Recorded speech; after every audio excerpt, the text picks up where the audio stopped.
a vida não tá nem aí pro nosso planejamento, mas se a gente não se planeja, parece que é a gente que não tá nem aí pra vida. Hoje é segunda-feira, são 11 horas, 11h02.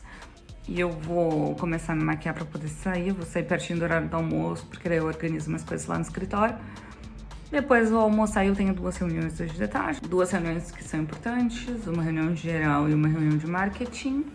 E aí acaba o meu dia no escritório acaba ali por umas 5h20, 5h30. E aí eu venho pra casa e começo o meu terceiro turno. Normalmente na segunda-feira eu faço as marmitas da semana inteira. E também agora com a loja eu quero começar a fazer lives pro TikTok. Eu ainda não comecei e hoje eu vou dar uma olhadinha como é que faz, vou dar uma estudada. Se eu conseguir eu entro numa live pra testar também. A gente tá no finalzinho de 2025, então o final do ano é sempre um momento de reflexão, o que a gente vai fazer pro próximo ano. Então eu passei normalmente o mês de setembro, é o mês que eu tiro pra dar uma pensada, assim, o que eu quero fazer pro próximo ano, e o mês de outubro é o mês de coordenar as coisas pra que novembro, dezembro seja de planejamento e de organizar as coisas pra começar o próximo ano já bem tranquilo. Eu sei que é bem antecipado pra maior parte das pessoas, mas para quem trabalha com planejamento anual, é necessário essa prévia. Eu sempre digo, quando chegou setembro ali, o que foi feito, o que não foi feito não dá mais tempo, né? Não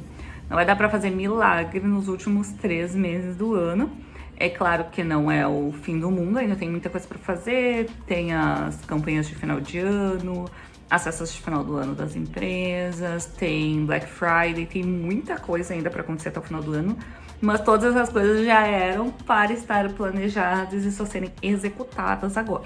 Tá na hora de começar a fazer os planos para o próximo ano, colocar no papel né, quais são os objetivos e colocar ali quais são os itens, né?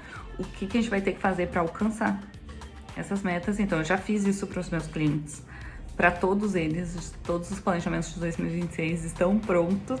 Agora tá na fase de apresentar os planejamentos e novembro, dezembro se organizar para a execução do ano que vem. É bom que os clientes já se organizam financeiramente, organizam suas agendas, então todo mundo já entra 2026 sabendo o que vai fazer. Sempre foi assim, nem sempre é assim, mas é bom que no início tu já tenha esse olhar de eu preciso começar a planejar com mais antecedência para que as coisas aconteçam. E aí, levando isso em consideração, eu uso isso para todas as áreas da minha vida, inclusive para o meu dia, para minha semana, para o meu mês. Eu acabo planejando tudo antes. E é claro que eu normalmente não cumpro as coisas exatamente como planejado, mas no final da semana eu consigo fazer aquele balanço ali, o que eu fiz, o que eu não fiz, o que eu consigo realocar para a próxima semana, o que é prioridade. Normalmente as prioridades não dá para deixar para a próxima semana, para o próximo dia, tem que ser feito naquele dia. Então ter essa noção das coisas me deixa mais tranquila, não ataca tanto a minha ansiedade, pra quem é ansioso, sabe como as coisas funcionam. Então deixa tudo organizado, me deixa mais calma, assim, pra garantir que tudo tá em ordem, que os resultados vão ser alcançados, né? Nem todas as mini tarefas sempre são concluídas, mas no final, o objetivo final é que o resultado seja alcançado. Então se isso tá acontecendo, né, é o que vale, a gente vai melhorando o caminho.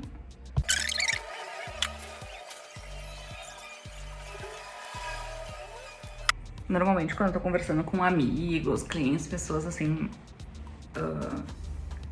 sobre planejamento, sobre organização, né, normalmente essa época do ano é uma época que esse assunto tá bem em voga, assim, as pessoas, né, acabam se organizando pro ano que vem.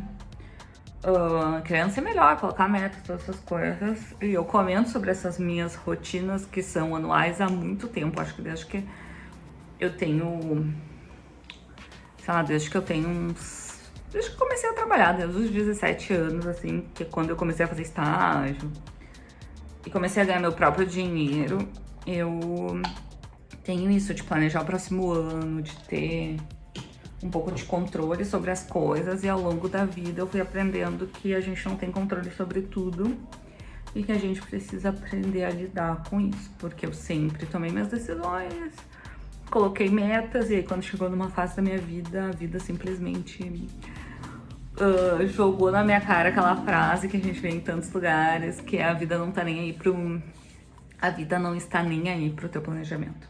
E é exatamente, a vida não tá nem aí pro nosso planejamento, mas se a gente não se planeja, parece que é a gente que não tá nem aí pra vida. Então, o bom de se planejar é saber aonde a gente quer chegar e ir percorrendo caminhos, às vezes por uma linha, né? Às vezes por uma estrada mais reta, às vezes mais sinuosas, mas a gente acaba chegando lá de alguma forma, ou não, mas a gente sabe que a gente fez o melhor pra chegar. E teve um tempo da minha vida, né, que eu não pude me planejar durante uns 5 anos, eu só pude viver a minha vida da forma como dava, né?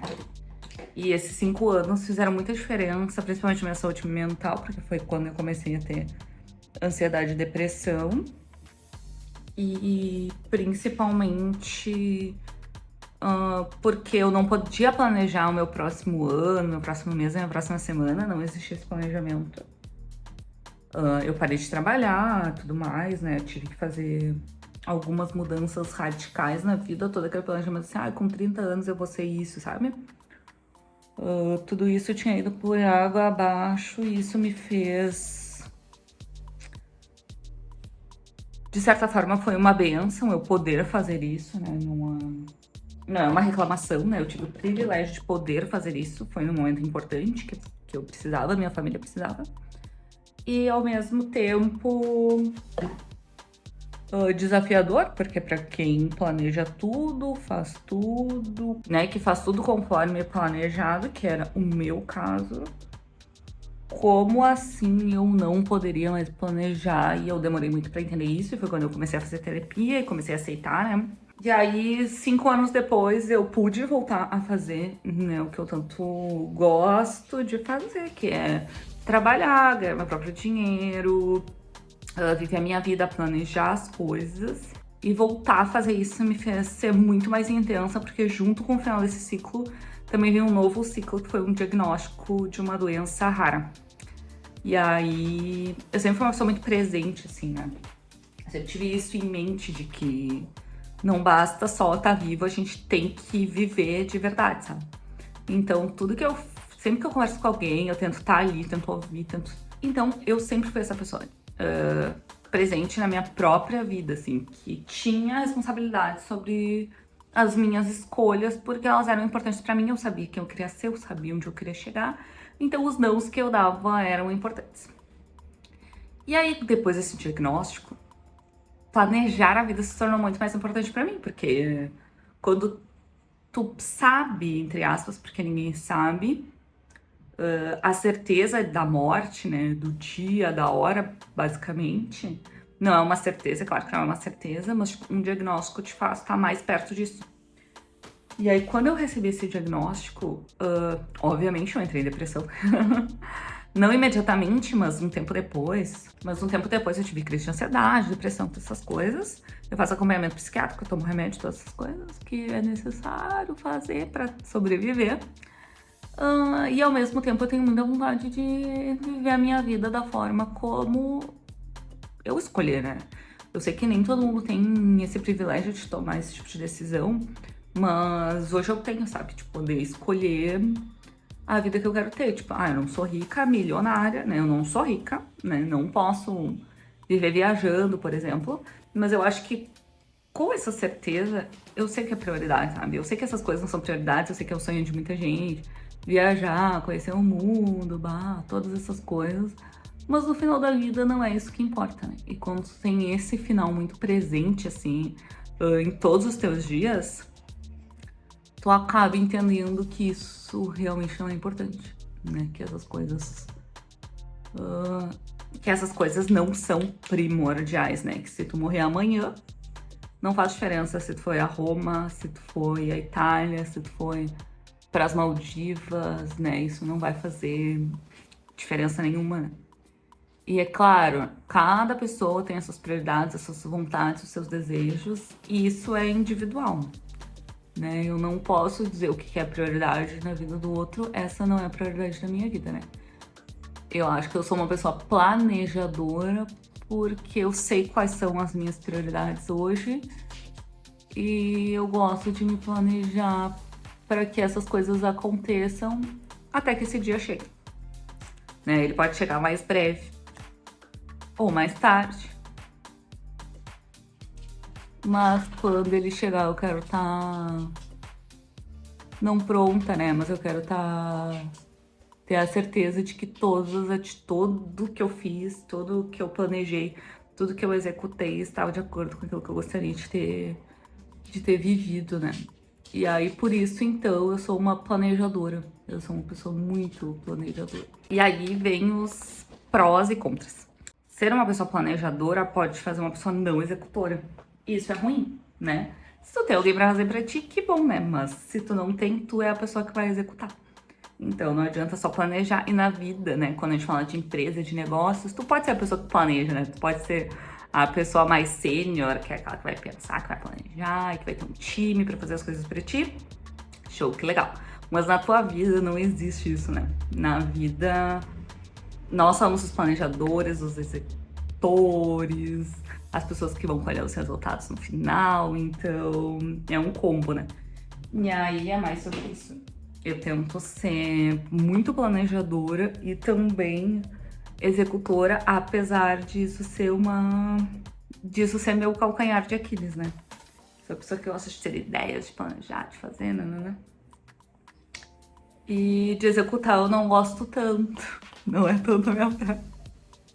Não que eu não goste de fazer, né? É que planejar é sempre mais legal, né? Planejar a viagem é sempre mais legal do que, né? Planejar o ano é sempre mais legal do que chegar no final e olhar pra trás pra ver o que tu realmente fez. Então, isso é um defeito das pessoas planejadoras e é um defeito meu também.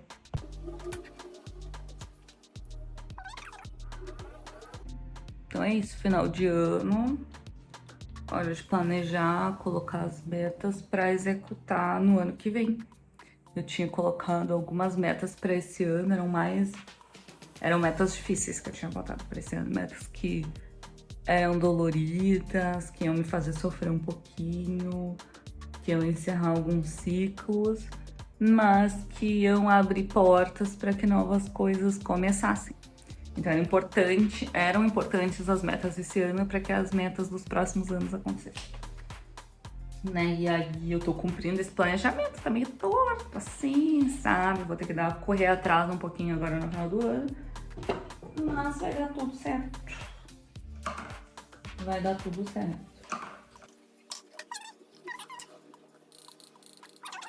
E aí eu já falei do meu trabalho, da minha vida pessoal, né? Das minhas escolhas pessoais. E tem outra coisa que eu também faço de planejamento no final do ano, né? Eu já falei que para as empresas, por exemplo, agora tem Black Friday e, né, as empresas devem participar e tal. Quem vende produto, tudo mais, eu acho que com certeza deve participar. Mas como pessoa física agora, né, como consumidores, a gente economiza muito. Eu comentei com uma amiga e ela achou... E daí que eu fiquei pensando sobre ser planejadora, né? Todo final de ano, quando chega nessa época da Black Friday, eu me organizo pra comprar todas as coisas pro ano que vem. E daí, então, assim, eu uso esse pó aqui da Ruby Rose. Esse pó dura pra mim 1 ano, 2, tranquilamente. Esse pó dura pra mim 1 ano. Então, eu sei que agora na Black Friday eu vou ter que comprar um novo, digamos assim. A minha base, eu uso 4 bases por ano. Eu uso uma base a cada 3 meses. E aí, na Black Friday, tudo fica mais barato. Sei lá, eu vou comprar 2 pelo preço de uma. Então, por que eu vou comprar? Então, por que eu vou deixar pra comprar ao longo do ano?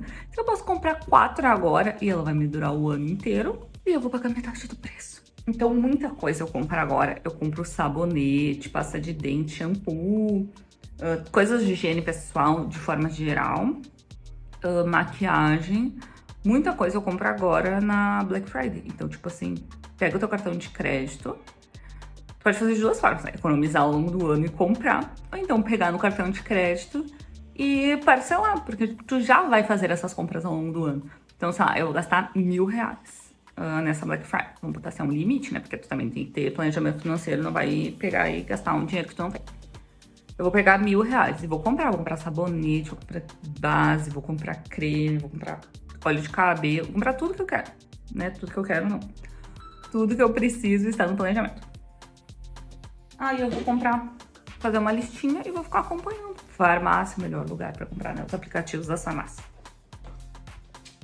Porque normalmente, tipo, compre 3, daí ganho desconto, né? E aí eu vou fazer isso. Se tu não consome tanto, assim, sei lá, sou sozinha. Eu aqui e o meu marido. Às vezes eu divido com a minha irmã e com o meu pai. Então, se é muita coisa, aí eu já compro pra todo mundo e a gente divide depois. E é isso, parcela no cartão e aí fica aquela mini parcela o ano inteiro. Não, nem sempre o ano inteiro, não. Mas aí fica aquela parcela pequena de uma coisa que tu já comprou, que tu já iria comprar e que agora tu pagou muito mais barato porque tu comprou na Black Friday. Então eu acho que o Black Friday é benéfico pra todo mundo, mas pra isso você precisa de planejamento, né? Precisa ter se organizado pra comprar ou tudo no Pix ou ter liberado teu cartão de crédito pra parcelar e aí fica uma parcela que não impacta no teu orçamento ao longo do ano. É uma baita de uma economia e eu faço isso há muitos anos. Assim, ó, acho que desde quando começou a Black Friday no Brasil. Eu faço isso, eu sempre faço e me arrependo quando não compro. Por exemplo, teve um ano que eu comprei 2 bases. Eu sei, minha base, qualquer base, elas têm 30 ml. Se for uma base em média de 30 ml, vai me durar 2 meses, 3 meses. Então eu tenho que comprar 4. E aí é isso que eu faço todo o ano. Então, eu sempre tenho as minhas coisas e compro elas muito mais baratas porque eu faço esse planejamento e compro na Black Friday. Então, mais um motivo aí pra te planejar. Agora eu vou dar uma olhada, eu não vou passar batom, porque ainda vou escovar meus dentes de novo, porque eu estava tomando café. Eu posso mostrar pra vocês, então, o meu planner. Normalmente eu compro o planner não datado. E aí eu já começo ele no ano anterior, ó. Eu sempre compro tudo preto, né? E aí esse ano eu escolhi um colorido. Agora, no final do ano, eu escolhi esse colorido, mas eu não sei se eu vou permanecer com ele. Mas eu tô numa vibe de economizar, né? Então, tipo, por que eu vou comprar outro se eu já comprei esse aqui? E aí eu comprei esse aqui porque ele é da Melissa, ó, que lindo. E ele não é datado. E aí eu aproveitei que ela é colorido, nunca é colorido, eu sempre escrevo tudo em preto e tudo mais. E aproveitei pra ser colorida também. Aí botei uma fotinha minha aqui, ó. Ai, muito ensino médio, me senti muito na escola quando fazia. E aí eu faço planejamento, faço aqui o planejamento do mês e dos meus dias e vou marcando aquilo que tá sendo cumprido. Então, é basicamente assim que eu me organizo. E aí agora, antes de sair de casa, eu vou dar uma olhadinha no que eu tinha que fazer agora de manhã, porque eu já me organizei ontem com o que eu tinha que fazer hoje. Ó, normalmente fica assim. E aí, vamos ver. Eu já fiz as postagens de hoje, que eu tinha que fazer agora de manhã. Eu tenho 2 reuniões hoje, isso eu tenho que fazer no escritório, isso é de noite, então tá. Tudo que eu tinha pra fazer agora de manhã eu já fiz. Então agora eu só vou terminar de organizar as minhas coisas pra ir pro escritório. Fazia um tempo já que eu queria começar a gravar aqui pro YouTube, eu ainda não tinha começado. Já gravei alguns vídeos e tudo mais, mas nunca dei seguimento. E às vezes eu tô com algumas coisas na cabeça, assim, eu pensei em gravar pro TikTok, mas eu acho que o YouTube dá a liberdade de tu gravar com mais tempo, mais tranquilidade, do que pro TikTok. Às vezes eu paro pra pensar algumas coisas e eu gostaria de dividir, né? Eu acho que é a plataforma que eu mais consumo conteúdo e que, por que não consumir e também criar conteúdo aqui pra essa plataforma. Eu acho muito legal quem faz coisas super produzidas, super elaboradas. E como eu falei nesse vídeo, eu sou a pessoa que gosta de planejar. Então, se eu perder muito tempo planejando, eu vou perder muito pouco tempo executando. E não é isso que eu quero. Eu quero mais gravar mesmo, estar aqui, falar as coisas que eu quero falar. E para isso, eu escolhi fazer isso de forma mais espontânea, menos cinematográfica, menos planejada, e sempre que surgir um assunto que eu gostaria de falar, vir aqui falar, né, sentar com a câmera, gravar um pouquinho e postar. Então é isso, eu vou lá terminar de seguir a minha segunda-feira e espero que em breve eu volte com um vídeo novo. Se tu gostou desse vídeo, se inscreve no canal, continua acompanhando, deixa um comentário. Isso serve de incentivo para continuar por aqui. É isso.